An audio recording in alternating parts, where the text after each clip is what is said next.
Praise the Lord. How are you doing today and how are things with you? I want to thank the Lord for another opportunity, another privilege He has given unto us for us to meet again this week. So, by His mercies, I can share His word with you. Yeah, we thank God because He's a good Father, He's a good God. He's our Savior, our Redeemer, the love of our soul, right? He's our Abba Father, He's our source. He protects us, He provides for us, He meets us at the very point of our needs. And today I will continue on the series of the person of the Holy Spirit, and it's going to be part 19. Wow, wow. I just thank the Lord for thus far He has led us and thus far He has brought us through. Thank the Lord. I thank you, Lord, Father, for all the discussions and the topics and the series that we have done. We bless your name in the name of Jesus. Just so you know, part 20, which is going to be next week by the special grace of God, is going to be done on Facebook Live, right? Facebook Live. And yeah, so I usually do that on a Saturday, on a weekend, so that people can join if they wish to.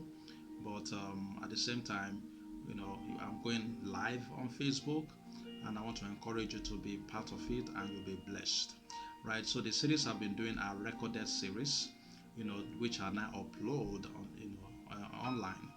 But the last series, the concluding part, which is going to be part 20, it's going to be live on Facebook. I usually do the concluding part of all the series live. And I pray that, God will keep us, God will strengthen us, God will open our eyes of understanding, that will come to the knowledge of Christ and the knowledge of His Word in the mighty name of Jesus. So today, the person of the Holy Spirit, part 19. But before I start, I would like to have a brief moment of prayer. So our Father and our God, we bless your name. We worship you. We exalt your name. Thank you for thus far you've led us.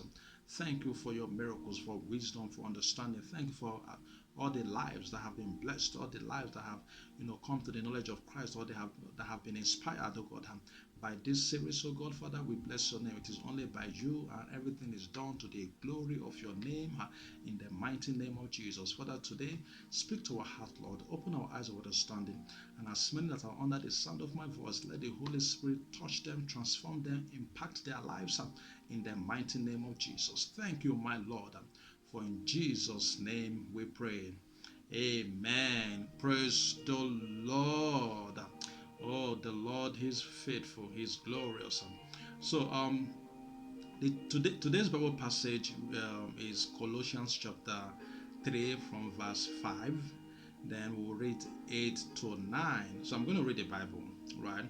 So the Bible says, "Mortify therefore your members which are upon the earth, fornication, uncleanness, inordinate affection, evil concupiscence, and covetousness, which is idolatry." In verse 8, the Bible says, "But now ye also put off all this: anger, wrath, malice, blasphemy, filthy communications out of your mouth." In verse 9, "Lie not one to another, saying that ye have put off the old man with his deed." So last week we talked about, the spirit versus the flesh, right? Like the flesh, the Bible says we should walk in the spirit, and we should not. And when we walk in the spirit, we will not fulfill the lust of the flesh, right? And the Bible made us understand that the things of the flesh are, adultery, fornication, immorality, and all of that. So we studied that in last week's discussion. But today we're going to still talk about flesh and how the flesh manifests in our lives and our walk with Christ and our involvement with the Holy Spirit. Because the flesh is an obstruction, is a hindrance to the full expression and the manifestation of the Holy Spirit in our lives. So it is important that we talk about it, we address it, and we know how we can overcome the flesh. Right? So when we overcome the flesh, the Holy Spirit has full expression in us and through us. But when flesh take dominance or prominence in our lives, then the Holy Spirit is limited in the way it's going to manifest in our lives and in us and through us. Hallelujah. So the Bible says in Colossians that we should mortify therefore your members. right? We should mortify therefore your members. There are other translations that explains that, right? According to the contemporary English version, it says, don't be controlled by your body. Hallelujah.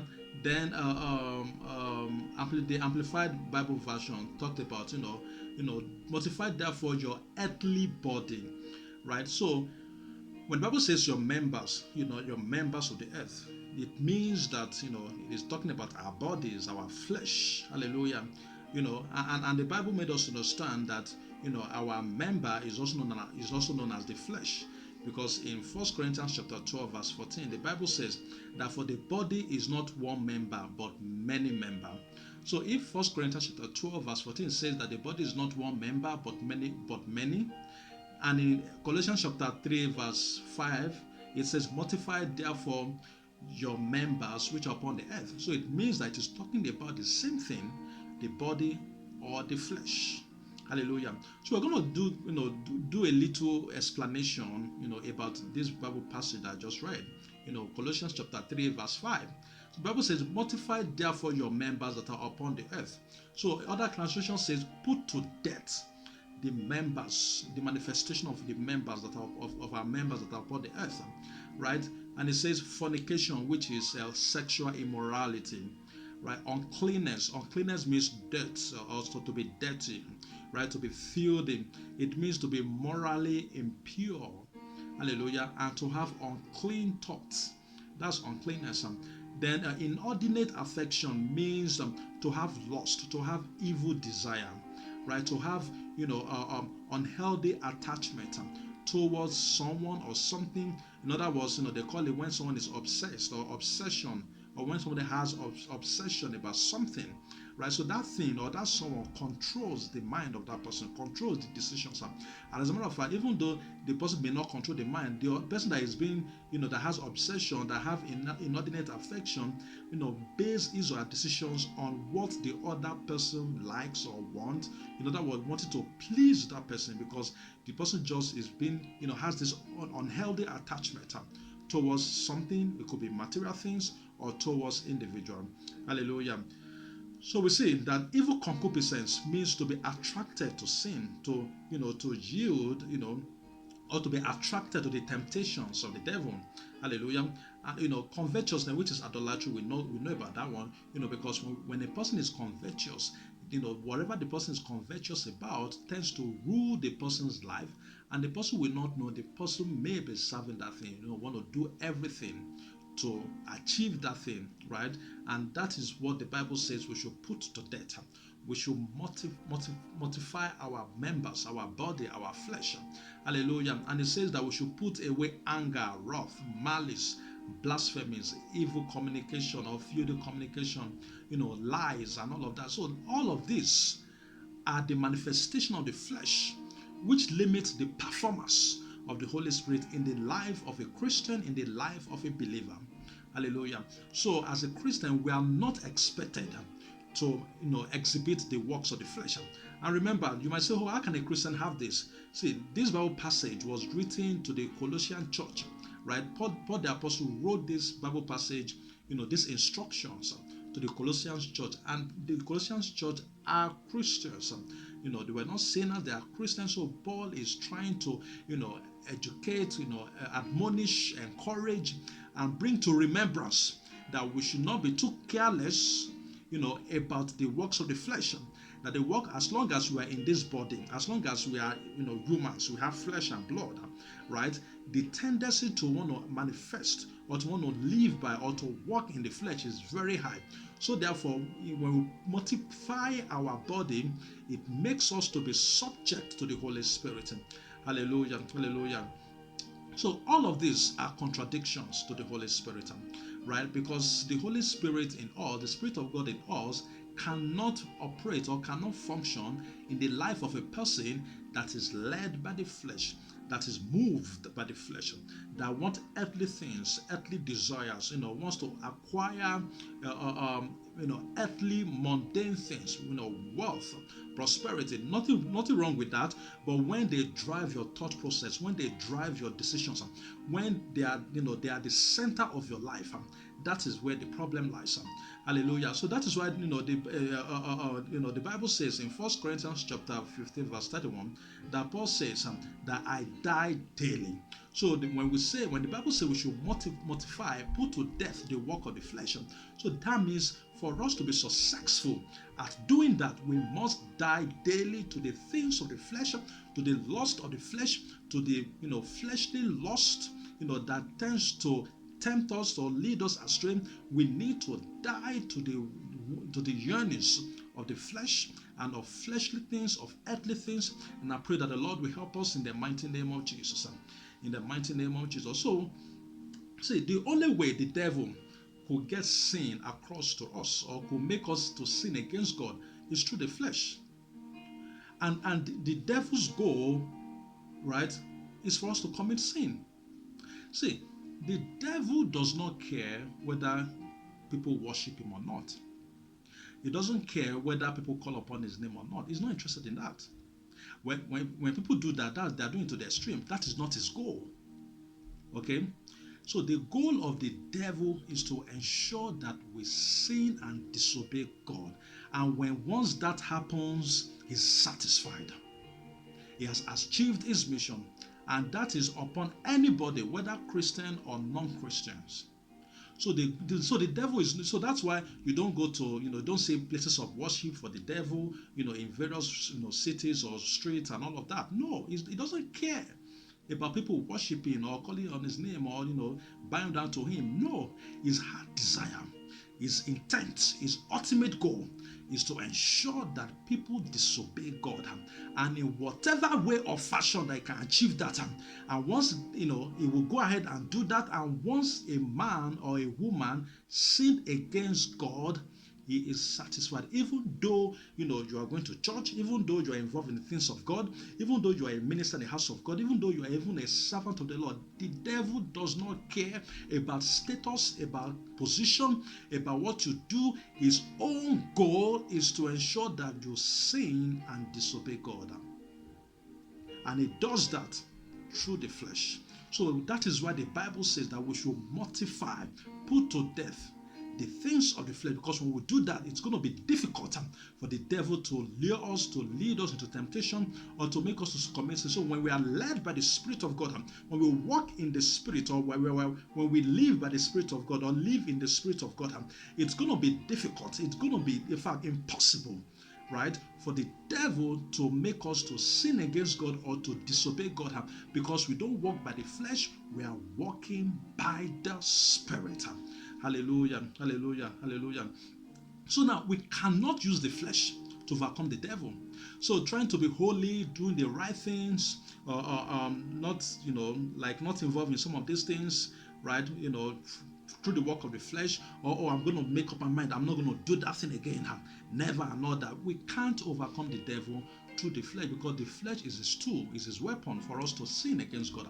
The only way we can overcome the devil is through the Spirit of God in us, through the power of the Holy Ghost in us. When we yield ourselves completely to the Holy Spirit and live in the Holy Spirit and walk in the Spirit, then we will overcome flesh, and then we will overcome the devil in whatever form or fashion he wants to bring sin unto us.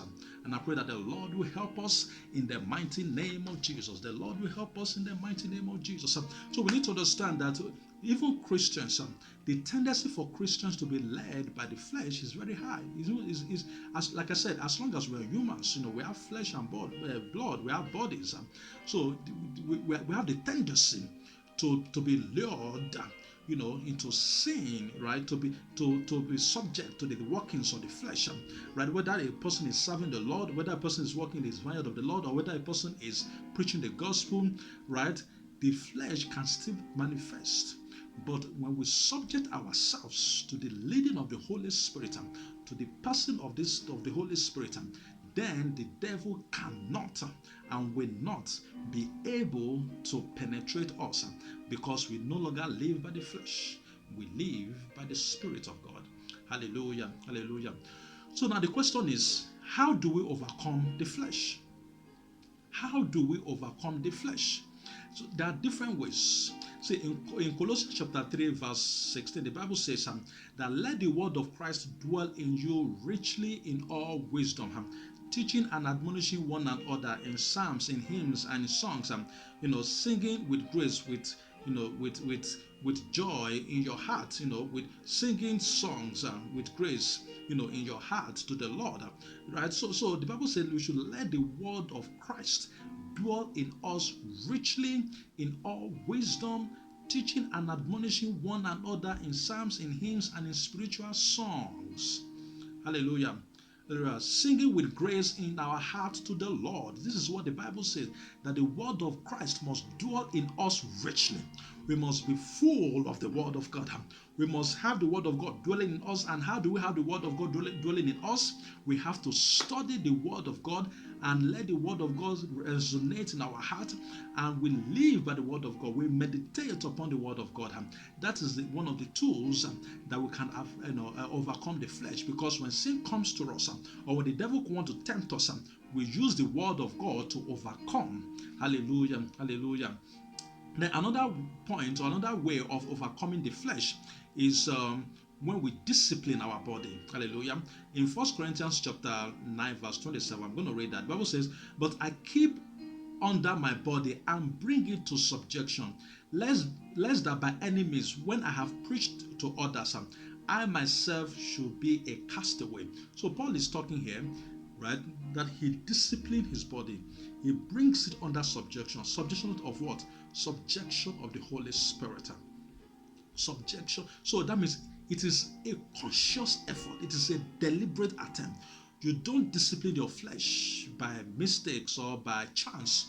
It is a conscious effort and a deliberate attempt to discipline your body and to bring it under the subjection of the Holy Spirit, so that the Holy Spirit rules over us. The Spirit of God dwell in us and manifest in us. Because if we do not discipline our body, if we do not put our body under subjection, according to Paul, he said that after I may have preached to others, I myself should be a castaway. So there's a probability that if we allow flesh to rule us, to determine things for us, or we are led by the flesh, if we do not take care and would not reverse it and return to the Holy Spirit, unfortunately, some of us or some people may be a castaway, right? And God forbid. That is why the word of God is coming to you today, for you to live by the Spirit and not by the flesh. The Bible says to be carnally minded is enmity unto God, right? God hates flesh, fleshly things. When one is doing things by the flesh. Why? Because it is the weapon of the devil. Hallelujah. Then another way of overcoming the flesh is when we fellowship with the brethren. When we fellowship with the brethren. In Hebrews chapter 10, verse 25, I'm going to read that. The Bible says, not forsaking the assemblies of ourselves together, as the manner of some is. Right? So we should not forsake our assemblies. We should not forsake the fellowship of the brethren. A lot of people don't want to go to church, they don't want to go to fellowship, they don't want to go to church event, something organized by fellow Christians and all of that. But no, they just want to stay at home and all that and remain isolated. And that is not right. You will not be able to overcome the flesh. There's a popular saying that an idle mind is the devil's workshop. So when you associate yourself with the brethren, when you fellowship with other Christians and other believers, they tend to exhort you, to encourage you, to motivate you, to minister the word of God to you, and that alone brings strength. Hallelujah. And that is what the Bible says in Psalms chapter 1, verse 1 to 2, that blessed is the man that walketh not in the counsel of the ungodly, nor standeth in the way of sinner, nor sitteth in the seat of the scornful, but his delight is in the law of the Lord, and in his law doth he meditate day and night. So what the Bible is saying here is that blessed is the man that walketh not in the counsel of the ungodly. So the man is not ungodly, but only that he must not walk and or should take the advice of the ungodly.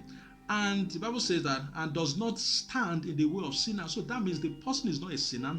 The problem is standing in the way. And does not sit in the seat of the scornful. So the problem is that means We must not sit in the seat of the scornful. That means we need to determine and make a conscious effort to determine our association, to determine our circle of influence. Because when we are surrounded by the people of God, that tends to elevate us spiritually, and that tends to increase our knowledge of the word, and it is impossible for flesh to manifest. And even when flesh manifests, there could be a brother somewhere or a friend in the Lord that will talk you, that will encourage you, that will even point out to you which you may not even know. Right? Sometimes you may not know the manifestation of the flesh. You might be doing things innocently, right? But when you have brethren or people, brothers and sisters, and Christians, believers that love the Lord, that love the world, so when you are surrounded by this kind of people, they can point to you that no, that thing you said is not right, or that thing you're doing is not right, does not reflect Christ. Then you're able to make corrections and make amends and continue with the work of the Lord. But when you are by yourself or you are in the wrong association, then flesh may take dominance in your life. And I pray that is not your portion in the name of Jesus. Now, another way of overcoming the flesh is having a praying lifestyle. In 1 Thessalonians chapter 5 verse 17, the Bible says, pray without ceasing.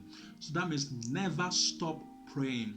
Never let anything to replace your prayer time. See, when the Bible says pray without ceasing, because we are of the flesh, right? When it is time for prayers, it's not always exciting, it's not always fun, right? We rather watch TV or go hang out or go to places, for sightseeing, or go for various activities, meet with friends, and go to places, right? We rather want to do fun things than wanting to pray. That is the manifestation of the flesh. But when we're able to discipline ourselves, we'll have a consistent prayer life, and when we have prayer life, or a consistent prayer lifestyle, then the Spirit of the Lord will be made manifest in us and through us, because prayers weakens the flesh and empowers the spirit. So when we pray and commune with the Lord, because when you pray, you are communing with the Lord, you are conversing with the Lord, you are discussing with the Holy Spirit. Don't look as though you are the only person talking. No, but in the spiritual realm, you're having a discussion. In fact, it's a back and forth discussion, but you cannot comprehend in your flesh, in your physical realm, right? So that's when some things begin to happen in your life that you don't even understand, because you see the favor of God, breakthroughs and provisions, and anointing, grace, and all of that. It is because of the conversation you have had with God or with the Holy Spirit in a place of prayer. So when you have a prayer lifestyle or a praying lifestyle, it strengthens the spirit and it weakens the flesh. So one way of overcoming the flesh is through prayers. Pray without ceasing. Hallelujah. Hallelujah. So we need to understand that the flesh, right, is a member of our bodies, but we have to discipline it so that the Holy Spirit will have full expression. See, when the flesh takes over our body, our thoughts, our minds, and lead us, the Holy Spirit is limited. The Holy Spirit may not be able to perform to the fullest expression, that He would like to do. But when we subject ourselves to the leading of the Holy Spirit and put to death the things of the flesh, the earthly members of our bodies, lust, fornication, envy, covetousness, wrath, malice, blasphemy, filthy communication, uncleanness, name it. When we discipline our body, in those areas, the Spirit of the Lord will be able to take control and rule us and lead us and direct us in the things of God and the ways of God. Do you know that some of the limitations or the challenges you are facing could be as a result of your flesh, right? Yielding to the flesh, yielding to the lust of the flesh, to the desires of the flesh, right? The Bible says, love not the world, neither the things that are in the world. If any man love the world, the love of the Father is not in him. For the things are in the world, the lust, the pride, the lust of the eyes, the lust of the flesh, and the eye, and the pride of life, right? For the things that are in the world, the lust of the eyes, the lust of the flesh, and the pride of life, they are of the world and not of the Father. So this is what the Bible is saying in 1 John chapter 2, verse 15. 15. So when we love the world, the flesh manifest. When we love the world, the lust of the eyes manifest. When we love the world, the pride of life manifest. So, and this is what God does not want. And as Christians, we need to come to the knowledge of the word and let the Holy Spirit lead us, direct us, strengthen us, fill us, and let the Spirit of the Lord rule over us. And I pray that the Lord will help us, and you will continue to increase in the knowledge of the Lord, and you will live in the Spirit, and you will advance in the Holy Spirit, and the Spirit of the Lord will be made manifest in you, and the Holy Spirit will have full expression in you and through you, and your life will never remain the same. God bless you. Thank you for listening, and have a wonderful day. Amen.